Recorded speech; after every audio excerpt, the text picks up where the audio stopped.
Good afternoon. I'm Walter Cronkite. For almost a decade, the face of China has been screened from American eyes behind a twofold curtain. As far as the United States is concerned, the oldest and largest nation in the world has gone unrecognized, untraveled, and unobserved, except through gun sights when it brought us to the brink of war. What we have seen that way in these last few months is the face of a new antagonist challenging the West, and also perhaps challenging its own ally, the Soviet Union. Its ambitions sound fantastic, except perhaps in the light of what has happened already. The view is still shut off from American reporters by a conflict between the Chinese Communist regime and our own State Department. For years, CBS News has attempted without success to send its own staff men inside China. They've been forced instead to report from peripheral listening posts. Well, lately, a West German photographer named Rolf Gilhausen made a tour of the communist mainland. He was able to film a lengthy record of life under China's revolution, stretching from the farms, through the cities, and into the factories. In China at the same time was an experienced Canadian foreign correspondent, Gerald Clark of the Montreal Star. With the reporter's skilled eye, he covered the same scenes. He and Gilhausen left China together just last month. In the next hour, from their experience, we will show you something of what is happening inside Red China. And here now in our studio is Mr. Clark. Thank you, Walter. In our world today, two great states call themselves communist. Russia, which pretends it's heading toward true communism, actually is backing away from it. But China, the world's largest nation, is rapidly becoming a real Marxist state with communal life and communal ownership. This is what makes the story of 650 million people so fascinating and so terrifying. They are a poor people by our standards, but they have gigantic resources of human energy, ready to be turned in any direction that suits the state.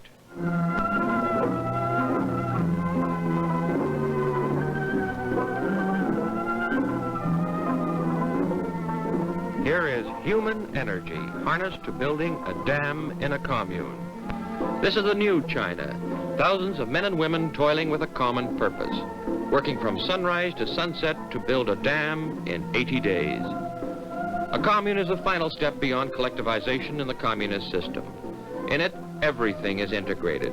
The farms, but every workshop, every machine, every man and woman, making the commune completely self-sufficient. I saw men and women laboring like this all over Red China, in the rural communes and close to the big cities, where office workers go out to build dams and factories after working hours, on weekends and during vacations.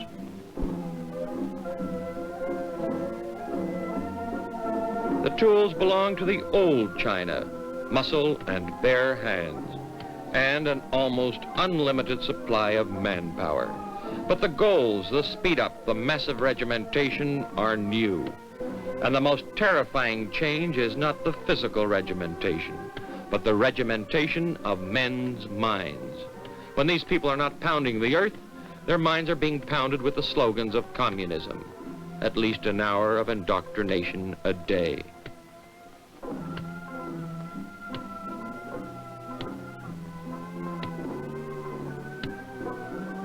Manpower and woman power. The women of China have been emancipated from household chores and ancient oblivion, emancipated to do the work of men. The commune is organized like an army, with officers and endless columns of enlisted men.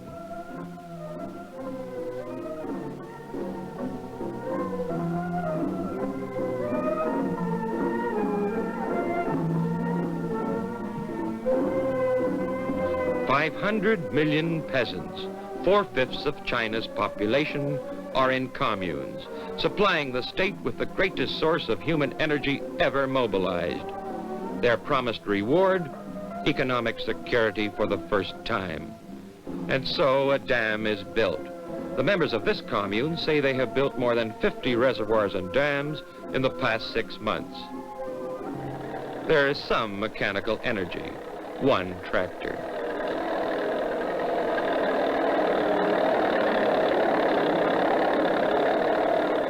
The good earth always has been China's greatest wealth. In the past, the good earth failed frequently to provide for China's multiplying millions. The communists say now that they will make it provide through the buildings of dams and irrigation ditches and through rigid state control. Physically, the commune is just broad stretches of farmland and a few scattered villages, but operating now under a completely new system. Still the old peasant huts, even in this first commune named Sputnik. The plan is to build modern buildings and dormitories, a plan still largely on paper. Despite regimentation, time for recreation for youngsters, organized sport for adults. Industry is primitive in the commune, mostly muscle. The communist rulers say, don't wait for the big mills and factories, the giant machines. Use the strength of your hundreds of millions. Develop small industry, side by side with agriculture.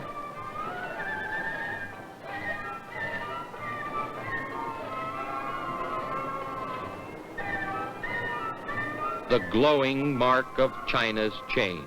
Small homemade blast furnaces, turning out pig iron for crude farm tools.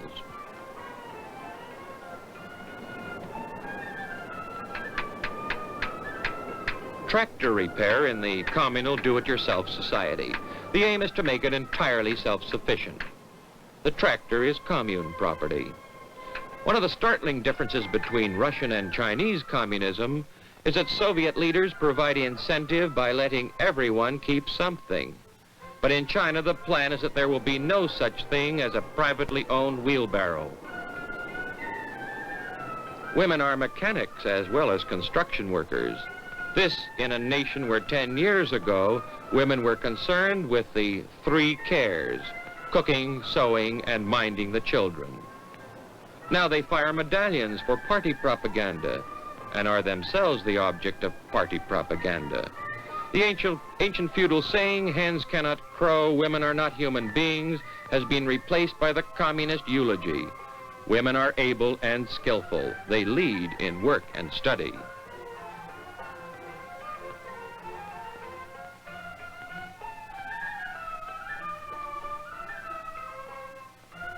In the new China, a slogan for everything.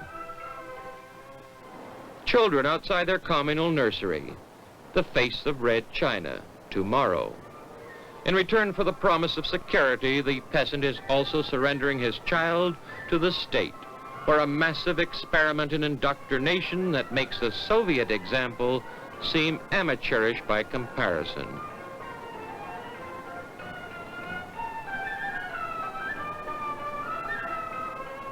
George Orwell gloomily prophesied that in the communist society of 1984, children will be taken from their mothers at birth, as one takes eggs from the hen.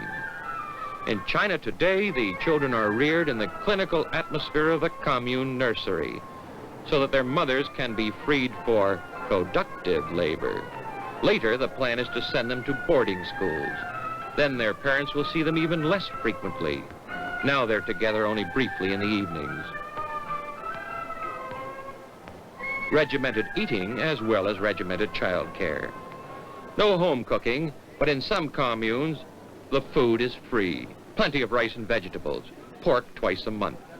In some parts of China, the peasants used to see meat only twice a year at festivals. The cooking is handled by women who do nothing but cook all day. Like the amas in the nurseries, they're too old to work in the fields. The work in the fields begins at dawn, and the men march to work.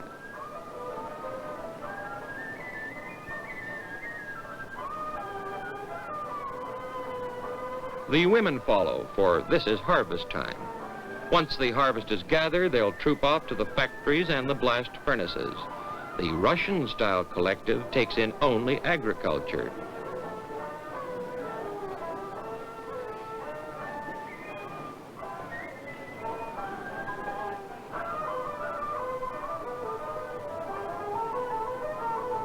The children join in. Once a week, these young pioneers must volunteer for farm work. The adults are paid. In addition to shelter, food, and clothing, they're given 3 yuan a month in pocket money, the equivalent of 150 cigarettes. To succeed, Chinese communism must feed the world's greatest population. This lush camp is the pride of the 36-year-old commune leader, a new-style Mandarin. Liu Yin is a member of the Communist Party, trained at the party school. His commune is a large one. He bosses 100,000 people. Liu said that half of the families in the commune owned land 10 years ago. I asked a former landowner how he felt about losing his land and home to the state. He replied, "I am happy because now I have nothing to worry about."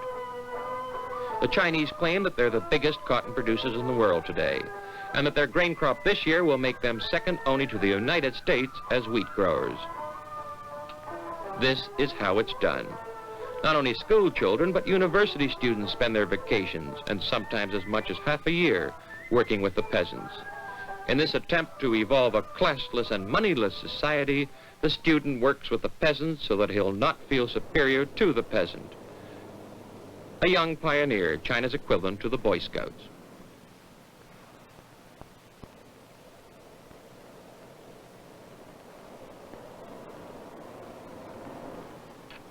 This is also how it's done, by deep plowing, or so the communists claim.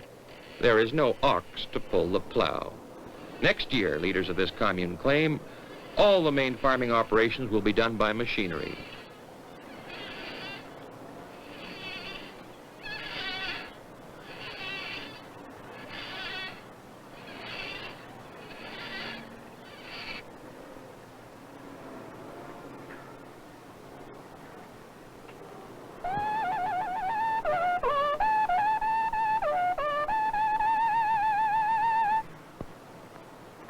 The bugle signals a change in the day's routine.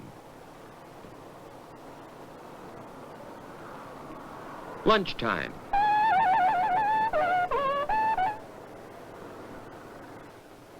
Since it is harvest time, the farmers eat in the field. The slogan of the commune is one hand on the hoe, the other hand on the rifle. But even more frightening from the Westerner's point of view is the grasp on the human mind. Most communes only came into existence last August, but with such tangible attractions as a potato, a roof, an appeal to latent nationalism, they appear to this report to be moderately successful in a material way. A 17-year-old girl, a battalion commander, told me, "The family does not count anymore. We supply all the needs." One way or another, it adds up to security, a commodity the Chinese prize more than privacy or individuality, as we know it in the Western world. A half hour for lunch, then drill for 1 hour.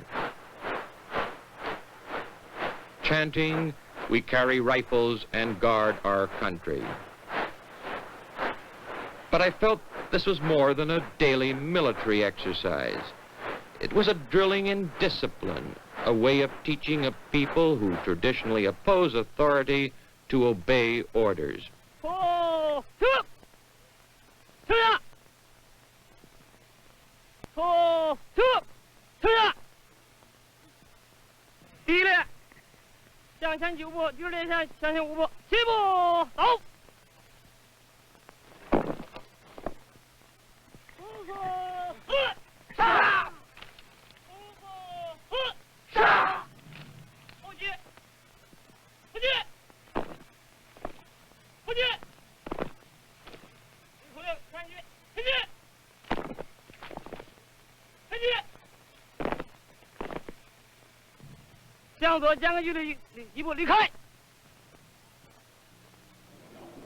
This is the year the communists call the Great Leap Forward, agriculturally and industrially. A 10 or 12-hour day is part of the leap. The hoe and the gun, the symbol of the greatest social transformation in history. With women already forming 1/2 of China's agricultural force, an effort by the state to replace the basic unit of family life. A spiritual regimentation is now embracing China's entire rural population.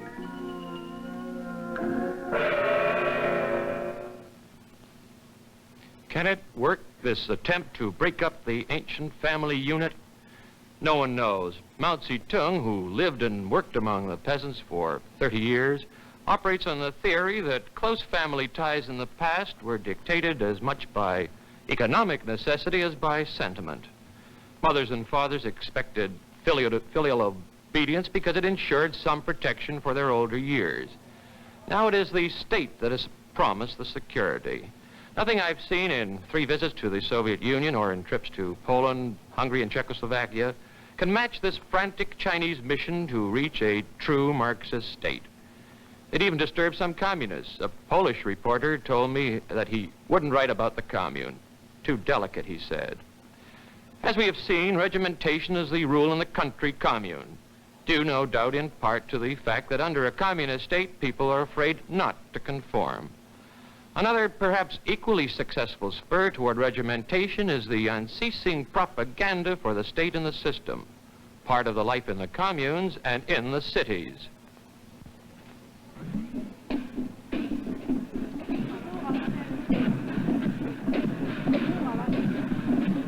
An immense huckstering campaign is now taking place in China, and it takes such simple forms as a children's parade in a village street. And what child in any country would not enjoy this?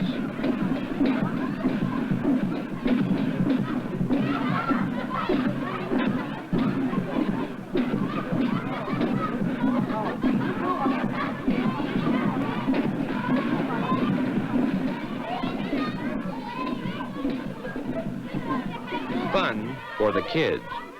To me, it was far more frightening than watching their parents lunge with bayonets. The future generation, 1 billion Chinese by the year 1980.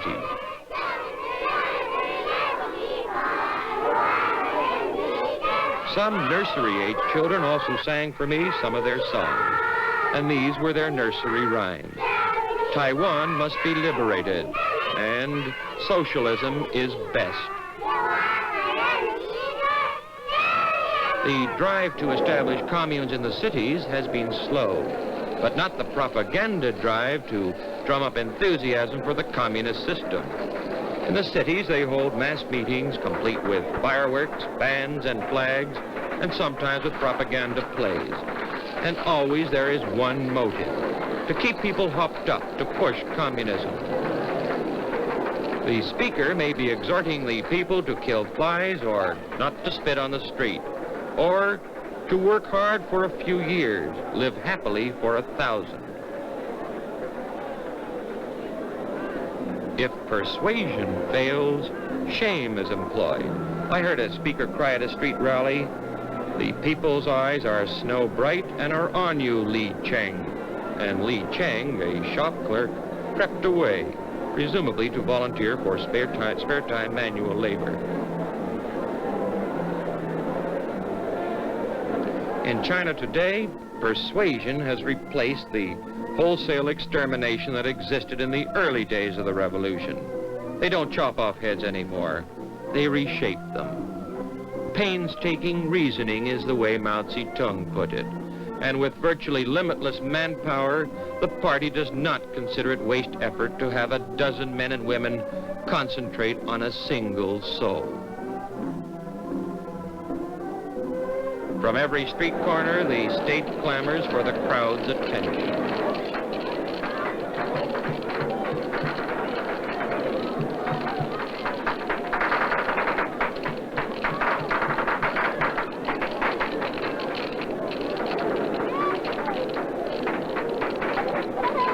For any sort of cause, any state program, they bring out the crowds.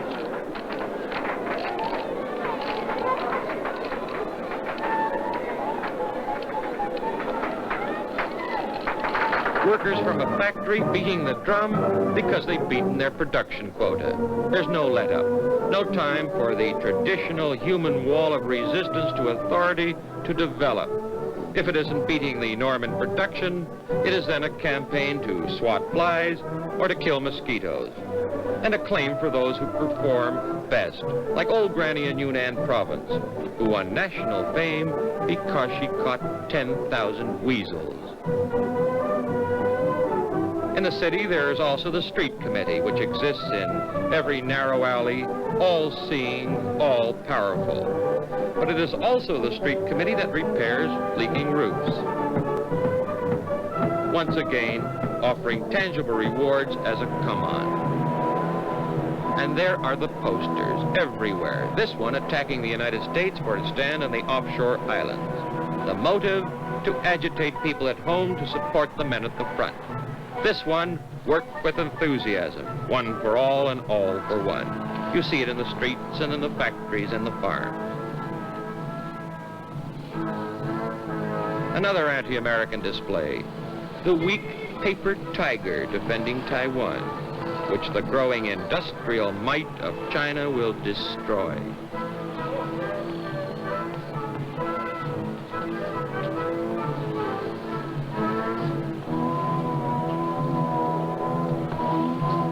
A factory which concentrates on plaster busts of Mao Zedong for home consumption. Mao, in my opinion, is as strong as ever, despite his decision to step down as president. As the undisputed leader of applied Marxism, he can now concentrate on his main job as Communist Party chief, dedicated to the success of the commune, to what he calls the uninterrupted revolution. You are now looking at Beiping Prison. I found it surprisingly easy to go within the walls because the Chinese are proud that the prison is clean and productive. The prisoners gathered for lunch in the prison yard are mainly political offenders, those accused of the worst political crimes. Some are former school teachers and intellectuals. But most of the intellectuals who blossomed with criticism during the brief 100 Flowers movement have been sent to reform through labor camps. I spoke to 6 of these most dangerous political prisoners. What was your crime, I asked. All 6 answers were the same. I was a reactionary. What have you learned here? After a year's learning, I now see my errors. Wherever the prisoners go, slogans and poems remind them of the lessons they are being taught. Communism is right. Americans are warmongers. Only through hard work and vigilance can China protect herself.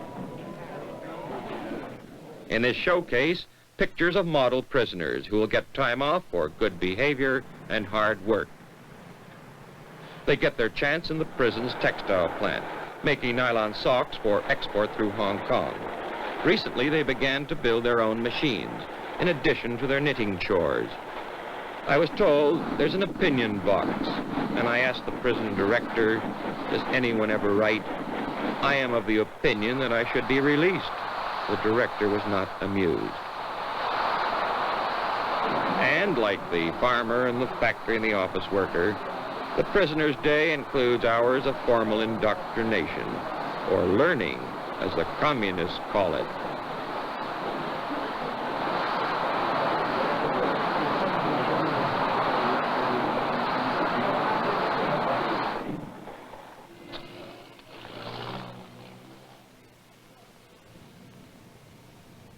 Jerry, that's not really an average or a typical Chinese prison, is it? Well, Walter, obviously Gilhausen was able to take those pictures, and I got into the prison because the Chinese think that it's a model. They're proud of it, of course. It's a showpiece, that's the point, and we don't know what goes on in other prisons or in reform through labor camps. But I wasn't particularly concerned about the physical conditions of the prison or the prisoners. What impressed me most was the constant emphasis on indoctrination, the pounding of ideas into the imprisoned heads. The walls were whitewashed, and those brains were being whitewashed. We've seen here some of the effect of this system on workers in town and country. What we can't picture is what is happening to the intellectuals and the students, particularly those who were bold enough to openly criticize the regime during the period last year when 100 flowers were supposed to bloom. Professors have been downgraded, and more troublesome writers have gone off to the labor camps. I couldn't meet any of them. But remember, the intellectuals form only a minute part of the population we're studying. The pounding, the indoctrination is aimed at the masses, and this, I think, is a tough part. The indoctrination is particularly effective among children and teenagers and university students. The future generation, our future generations are going to live with. Life in the cities of Red China and the build-up of her industrial machine. That's the second part of our report, which will continue after station identification.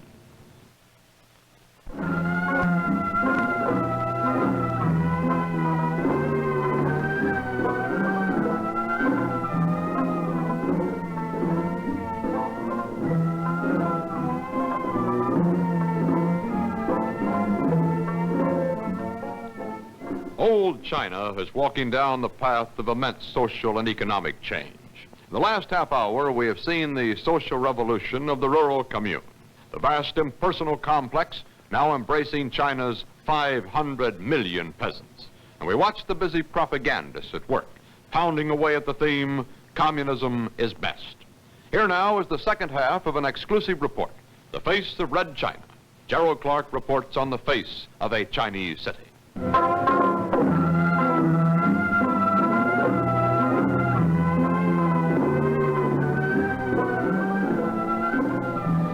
Beijing, capital of Red China. Four walled cities in one, the inner and outer cities, the imperial city and the forbidden city.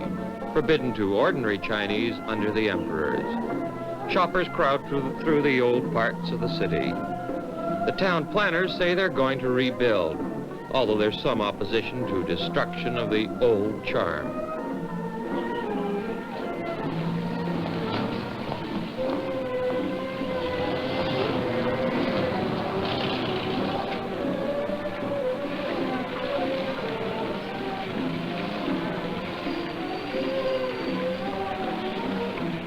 In some cases, the old charm is being given a new kind of glory.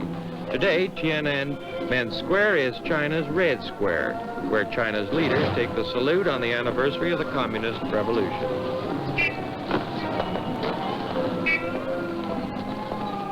The Summer Palace, 6 miles from the nearest city gate, is now a people's park and cultural center. Its 823 acres are a blend of lakes, woods, hills, pavilions, and pagodas. Tourists come to the Summer Palace to look at exhibitions in the Hall of Delight in Longevity and to ride on the broad lake.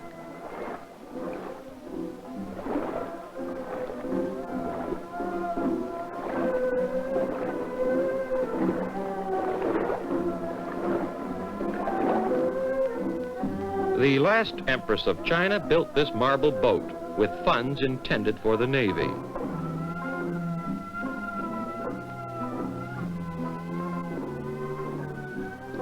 When communism swept China, the old emperors were reviled as evil and decadent.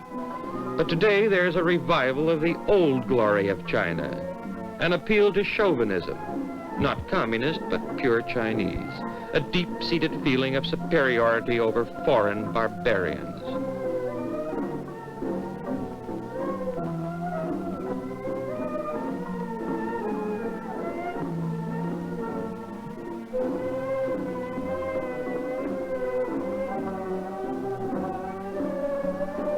Here there are some lighter ancient arts.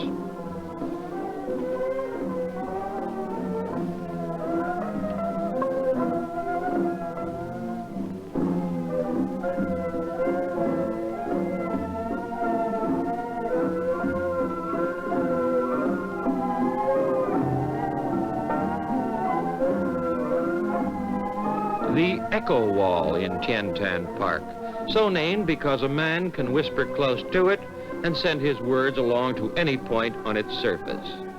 Now it has new significance. See, say the Chinese, hundreds of years ago our builders and architects were well aware of the nature of sound wave. And the Chinese now are quick to remind you that it was they who first produced gunpowder, paper, and printing. We may be behind you now, they say, but it was not always so, and won't be for long.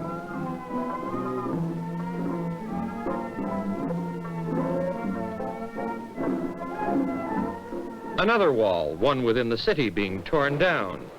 While I was in Beiping, the foreign embassies received a phone call from the foreign ministry. You'll be hearing some explosions around 2 a.m., they were told. It will be dynamiting of an old wall, not a counter-revolution. A factory frequently goes up in 2 months. How? They construct the framework, then install the machines. The machines are working before the walls are up.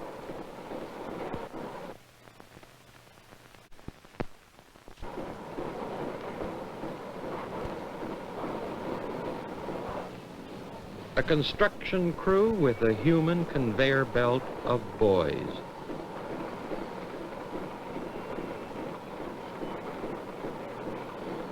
Their goal? To build a modern capital by the 10th anniversary of the revolution next October. A new housing development, one-room apartments. Soldiers helped to build it. China's cities are changing.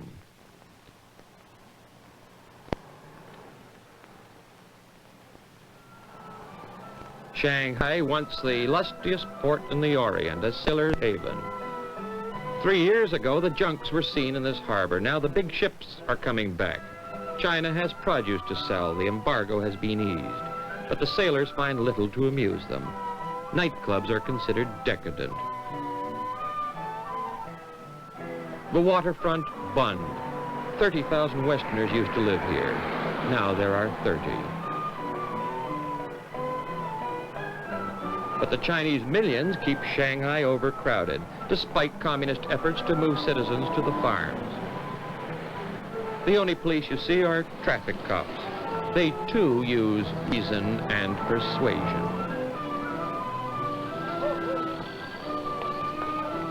The slums are still here, but the new regime through the street committee is attempting improvements. There's less litter, fewer odors. In Shanghai back streets, I saw people lined up at communal taps for water. But one committee head pointed out proudly, this is better than the open troughs of former days.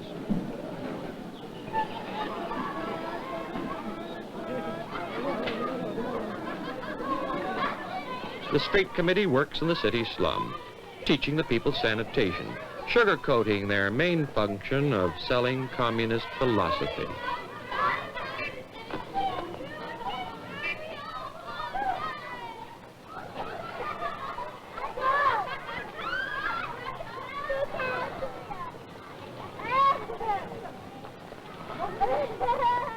Children in the city, as well as in the commune, go to the nurseries. The school bus, a pedicab.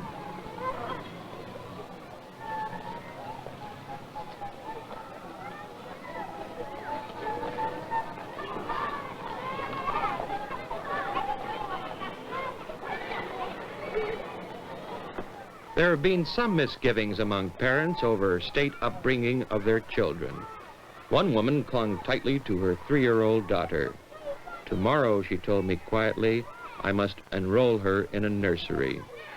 Communist awareness of these misgivings has brought on a tremendous propaganda campaign designed to win acceptance of the state nursery.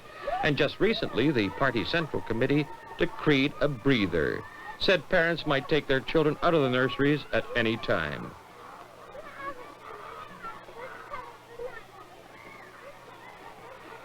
For the very young, the pleasures of the playground.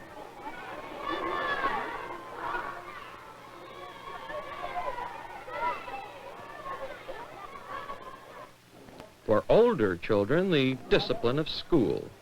Today, all China is bending and stretching because the state believes an hour's exercise each day improves productivity.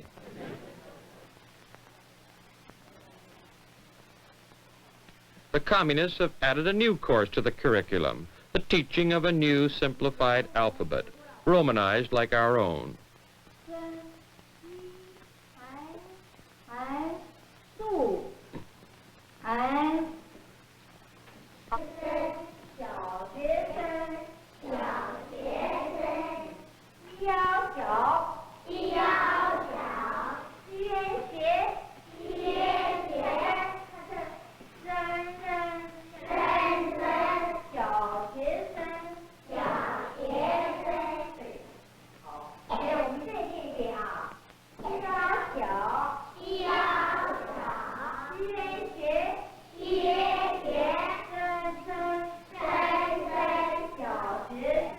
It took Mao and his communists, with their skill and cunning for mass organization, to push through language reform, although the need has been recognized for 60 years. Chinese progress was blocked by the hundreds of different dialects that made communication impossible between the southerner who spoke Cantonese and the northerner who spoke only Mandarin. Now a new generation is being raised with a new language. By contrast, a visit to Beiping Hospital is a step back to the year 500 BC. The woman is undergoing acupuncture, a feat of magic medicine performed by the Chinese long before Western civilization had even begun to study anatomy. The practice is also known as needling, and although some sporadic results are claimed, it has no scientific basis. Oddly, the practitioners of this old-fashioned Chinese medicine have been given a new dignity and importance by the communists.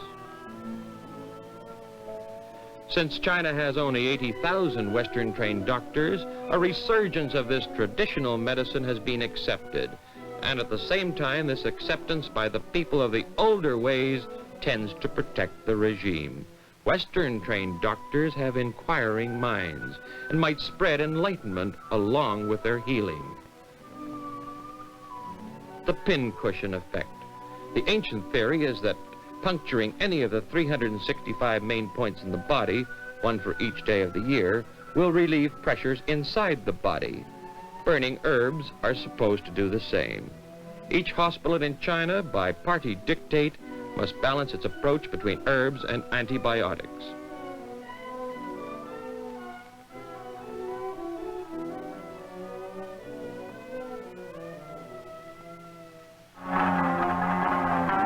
Recreation, too, tends to look back to old ways.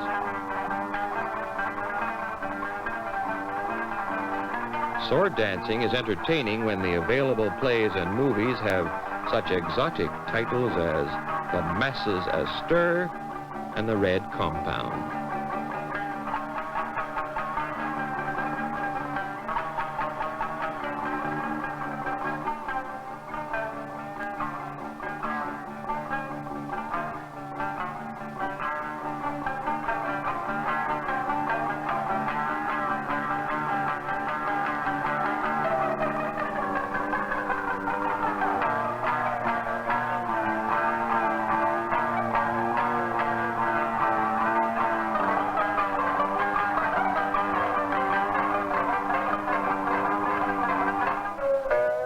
Family life reshaped from the words, I do. A man now chooses his bride and vice versa, not for romantic compatibility, but for ideological compatibility.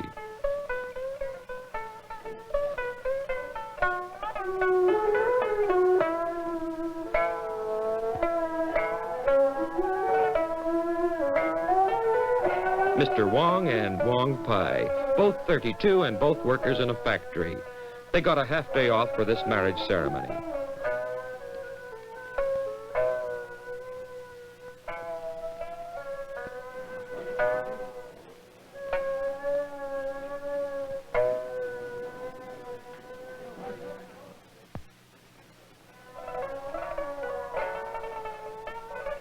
They might have had 3 days for a honeymoon, but decided instead to go back to work together.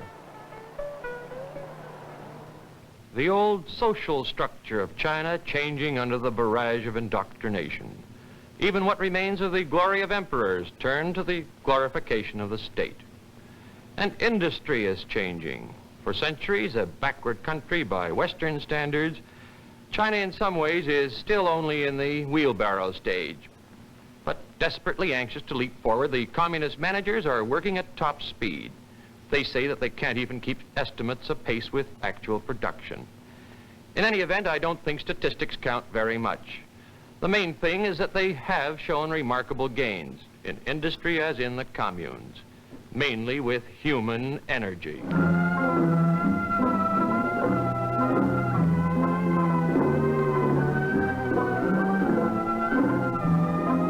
Human energy, literally harnessed to a phenomenal industrial transformation.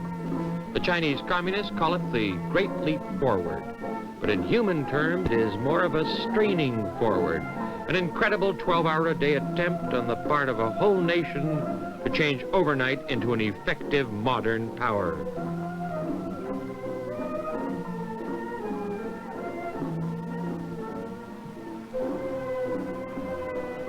Marx said, and Mao Zedong has repeated, 20 years are concentrated in one day.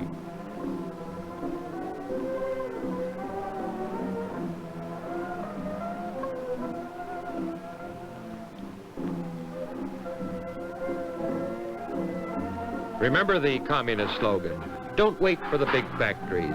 Use your millions and let industrialization rise in the cottage and the village workshop. These Chinese, in gathering scrap metal, are living up to that slogan, and China is being transformed into a vast industrial combine.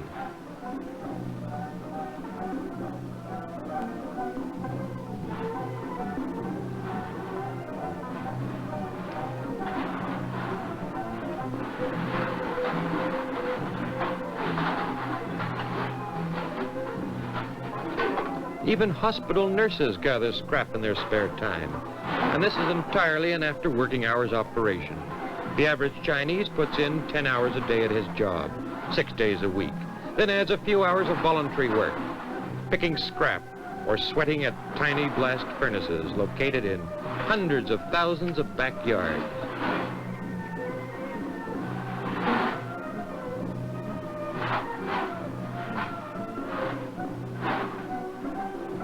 The backyard blast furnace is the symbol of the new China. As the commune represents the social revolution, so the blast furnace represents the industrial revolution, the leap forward into the 20th century. Look out of your hotel window, and the waitresses and cooks are turning out iron ingots in their spare time. Take a train trip 400 of miles, and the night is lit up by 1,000 pinpricks of flame that shoot upward from the blast furnaces of peasants.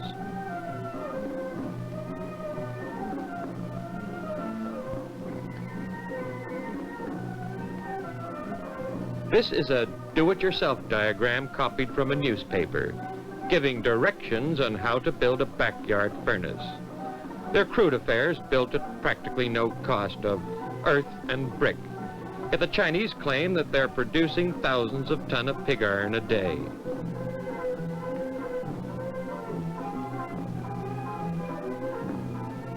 Do-it-yourself iron production. These middle-sized blast furnaces are most often found in the commune, where this may be a regular day's work for the peasants, not spare time employment. The pig iron from the blast furnaces goes to the big steel mills in Shanghai and Manchuria. Steel, of course, is the bedrock for industry. Last year, the Chinese didn't produce a single tractor. This year, they say they turned out 20,000, and the goal for next year is 100,000.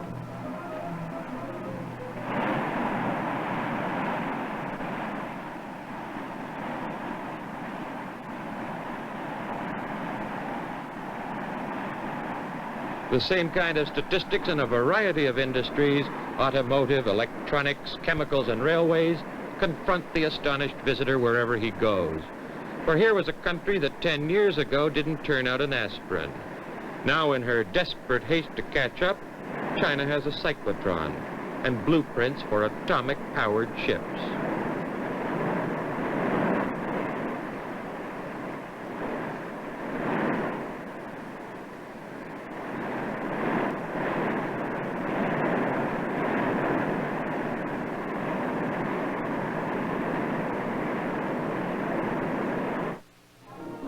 China is rich in coal and the manpower to mine it.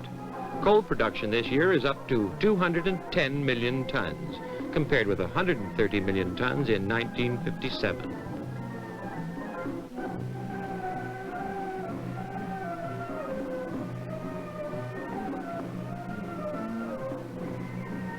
All this means a prodigious human effort, and it's done at a price.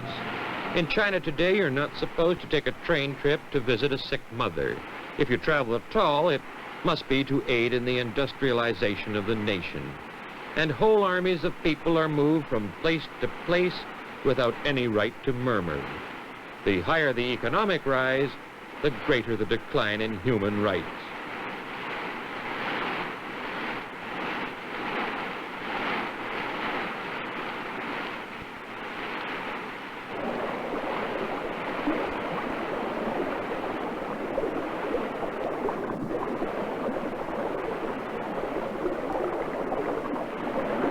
Why do the Chinese put up with it? Partly because they're too busy to slump, and partly, I think, because of patriotism and of something new, a sense of achievement.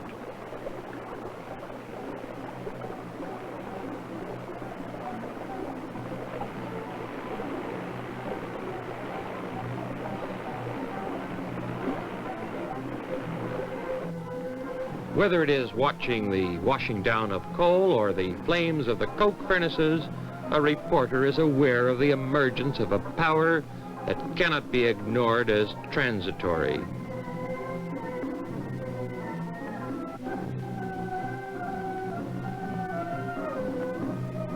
China's leaders even take advantage of fatigue, recently decreed somewhat less work, more sleep.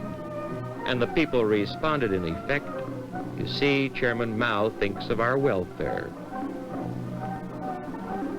In the northeast, in Manchuria, center of China's major industrial complex, the open pit for coal, and nearby the steel mill for which the coal and the coke are needed. Russia, which dismantled the factories of Manchuria, has helped to set them up again. But even the Russians now are looking on with awe and some misgiving.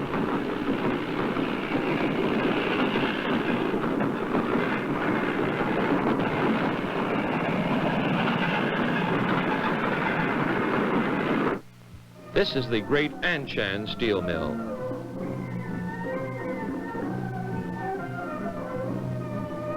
This is the destination of the harnessed human energy, from the single man at the backyard furnace to the teams who mine and refine.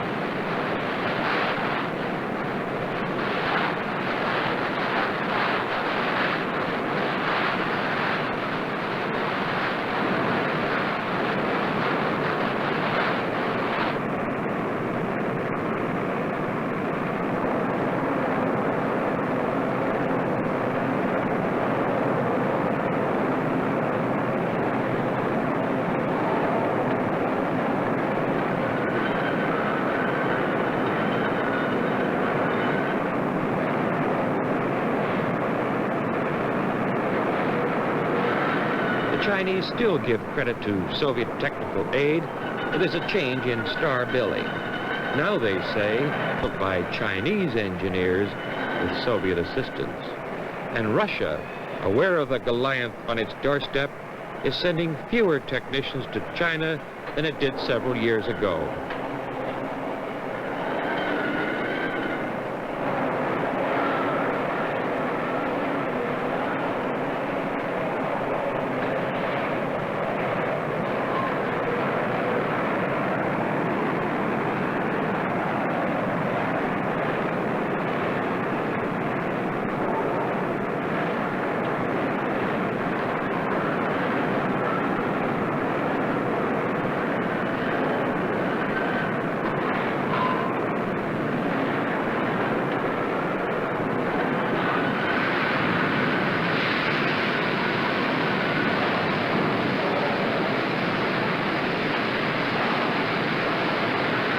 Besides refining steel at Anshan, they produce rails.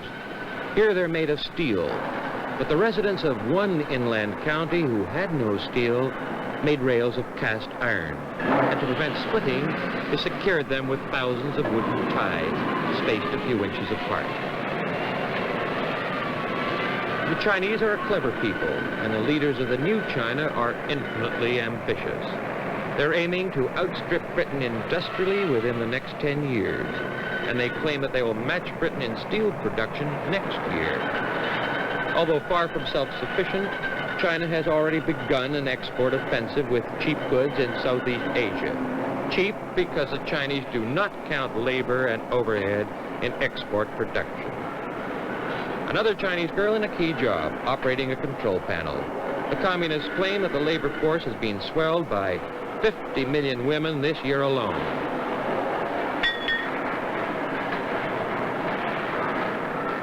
This bridge is something of a symbol.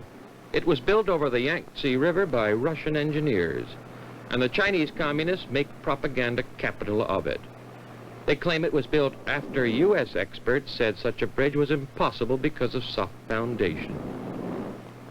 China today is undergoing a massive stretching of muscle power and a deep stirring of chauvinism. The people build a bridge, they run in a new railroad, pipeline for goods, usable in an economic offensive. This, I believe, is the real threat China poses to the West today. With resources they are only beginning to harness, the communists believe they can defeat the capitalist countries through economic warfare.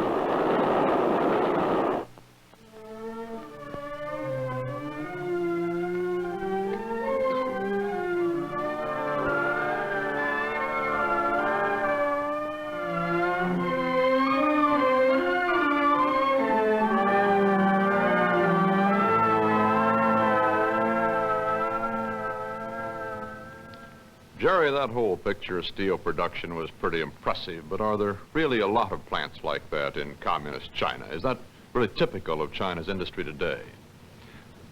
Well, Walter, in some ways, no. After all, Manchuria was built up by the Japanese, and a steel mill has existed at Anshan for a long time. But what is important is the way the Chinese are now working for what they consider their own destiny. In earlier days, they were dominated by foreigners. And what I think is also important is the way they've managed to boost production and build new plants. There are 3 steel complexes like Anshan now being built. Part of all this, of course, is a real spirit of nationalism, chauvinism, xenophobia, anything you want to call it. For instance, this business of saying that they, the Chinese communists, were able to build a bridge over the Yangtze when the Americans said it couldn't be done. In fact, the nationalists long ago drew up plans to bridge the Yangtze. The point, of course, is that the Chinese officials now are going around saying, anything the West can do, we can do better. And the state is doing its level best to prove it. In recent years, the greatest concern, I believe, of most Americans has been our situation vis-a-vis communist China over Formosa, the business of the offshore islands. From your experience on the mainland, do you think there's any possibility of our coming to some peaceful settlement on this question? The Chinese communists have a favorite expression. We are patient. Time is on our side. I heard this during an interview with the Foreign Minister Chen Yi, and he applied it to what he called the ultimate withdrawal of the United States from Formosa and the ultimate admission of Red China to the United Nations. I think that there are 2 things we must bear in mind if we're to understand Chinese actions and motives toward Quemoy. First, the communists will not separate Formosa from Quemoy, or so Chen Yi told me. In other words, they won't make a deal over any offshore islands in exchange for leaving Formosa in its present status. Second, the Chinese communists will discuss with the United States only the withdrawal of American forces from the Formosa area. Chen Yi argues that the Formosa situation is an internal matter, part of a Chinese civil war, and not part of an international situation. Hence, he says a ceasefire is not America's business. Those, I believe, are the major Chinese communist points of view. Any minor changes that take place from day to day are changes only in tactics. And one other point.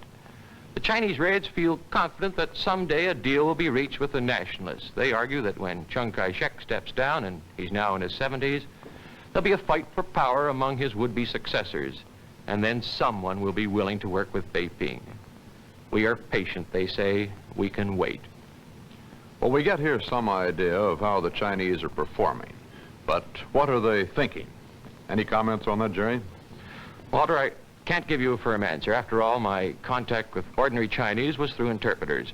But one bit of advice was given to me by foreign diplomats, and That is, to try to look at China through Asian eyes and not Western eyes.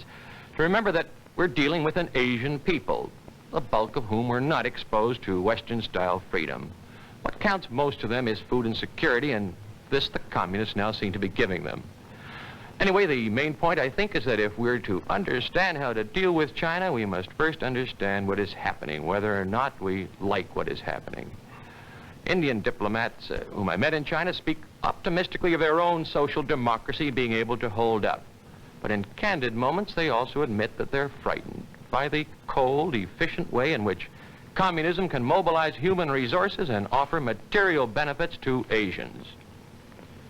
Within the hour, we certainly have not told the whole story of communist China. The Red Revolution has been built over the graves of millions of its victims. Millions more have fled. In the country's vast reaches, millions more live as little more than serfs of the Marxist regime. But the picture we have just seen is an unprecedented look at a giant stirring, at a nation with the resources and manpower and the raw material to fundamentally alter the course of history, to change our future. Whether we like it or not, here is a matter we cannot ignore. Good night.